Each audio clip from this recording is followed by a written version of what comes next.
Hello, welcome to Quilting Days with Jamie Faye. Today we are talking about the October 2025 challenge, in which we are going to be using this book, Free Motion Mastery in a Month with Ranae Merrill. Today we are going to be talking about the supplies you will need to get started. Let's go. This is the book that we will be using for our October challenge, the Free Motion Mastery in a Month by Ranae Merrill. This book is necessary to purchase if you are completing this challenge in order to know what your assignment is for each day. And I will provide the link to this book below the video. There is also a toolkit that you can purchase with this program. And I just wanted to show you the things that come in this toolkit. These are some, I don't know what you call them, but they're used as grippers where you can put your fingers in here. There has been a little slit cut in them, so when you're moving your fabric, it gives some friction there. So these come in the kit along with a dry erase marker, and this very nice bag is with it. It's a really nice bag. There it is. All right, the dry erase marker is used when you will be sketching on these tracing sheet papers that come with it. There are copies of these in the book. This is on a cardstock and it is laminated. It's very nice. So when you trace these shapes with your dry erase, you can use this over and over again. But there are all of the tracing sheets that are in the program are in this toolkit, which is very handy to have. And then you also have this ruler. This is, let me turn it this way where you can, oh, maybe you can read it better here. The Free Motion Mastery in a Month trainer. It's a ruler that helps you know how large to cut the front joining strips, the back joining strips, a binding strip, 2 different sizes. So this can be used for many purposes. Also, it has this scalloped edge, which can also be used in some of your free motion quilting, along with the edges here. There's a little scallop. Here there's a curve. You can see that. But this is what is available in the Free Motion Mastery in a Month toolkit. It's not required. Probably you wouldn't have to have this to do the 30 days. It might be helpful, but not necessarily required. Then we want to start to think about the quilt we're going to make. When you get your book, if you will look to page 1, you can actually make a quilt by the end of this program. You're going to be making a block every day. And so at the end of those days, you will be able to put together the blocks that you have quilted to make a quilt. This is one of the layouts. If you look over on another page, there are several other layouts. Page 27 has several other layouts that you could try. And so look closely at page 27. You do not have to have a layout in mind at the very beginning of this program when you start. You can do that at the end because you will still make about the same number of blocks for each layout. I am now at Ranae Merrill Quilt Design website. It's RanaeMerrillQuilts.com. And if you click on Free Motion Mastery, here you can see more about the toolkits and other information about her program. Then if you go to shop, you can shop online. If you go here to her patterns, there are several patterns here that work with the Free Motion in a Month Mastery program. So this is the one right here, David's Woodworking Shop Panels and Pattern. She has gotten this fabric printed here, and you can look through that. It is it is tools with, it has tools in it with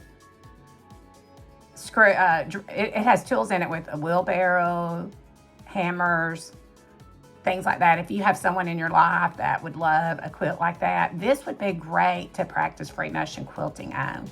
And then in these blocks here with the solid colors, you would do some other quilting challenges, you would quilt like one big block and then cut it apart later to make this pattern. But this is available on her website. I thought I'd be sure to let y'all know about that. So what you want to look for when you're choosing your fabrics is a fabric that has a large print. Because what you will be doing at the beginning of this program is after you will cut all the blocks out. It tells you the size in the book. And so let's say I have a block that's just this flower. Okay, so I'm going to start free motion quilting around the leaves, around these flowers, and you want a larger design that you can practice your free motion quilting around. So here is one example of a large print, and it just so happens most of mine are flowers. It doesn't have to be flowers. So even if you have a block like this, you wouldn't have to center the flower in the center of the block. It could be off center, and that is fine. But see, I could do a lot of free motion quilting around this flower, and then even in here, come in and do some free motion quilting as practice there. Here's another large print that could be used. So let's say I cut this into a block. I have several lines here that I could follow to cut. It doesn't have to be this busy though. It may just be a solid fabric with one shape in it. That would be fine. There are some other examples of the types of fabric you could use in the book. So be sure to look through your book, all of the pages before you get to day one. And so then what you would do is get a solid color to go along with your large print. So here's my large print that I think I'm gonna use. And you could get just one solid color to go along with it. Like I could just use this. So some of my blocks would be this, some would be this. Or you could, you can get creative if you want to get excited, throw in other colors. So here is a yellow. Here's also, you may not can see it on the camera, but there is some turquoise little dots in here. So that you can do as many different colors as you want. Because on the first day, what you will be doing is you will be cutting these blocks out. You will be cutting the blocks. I think it's like 12 by 11, something like that. We'll look at the book to be sure, it'll tell you. And you will be making what is called a quilt sandwich. So for example, this would be at the top of my block. Then I will be using the batting that is called for. Now this is the batting that Ranae Merrill encourages people to use. It's Hobbs Heirloom Fusible Cotton Batting. This was a queen size. I've already used some of it so that it would actually be larger. If you live in the Florence, Alabama area and you can go to Thread Fabric Store, they have some of this in stock. So that's one place you can get it. You can get it also online. I think Hancock of Paducah carries this. So that's another place you could buy this, or maybe even on Amazon. But this is very helpful to have fusible batting because you will be cutting your batting for each block. You're not gonna have a large block because we're quilting as we go.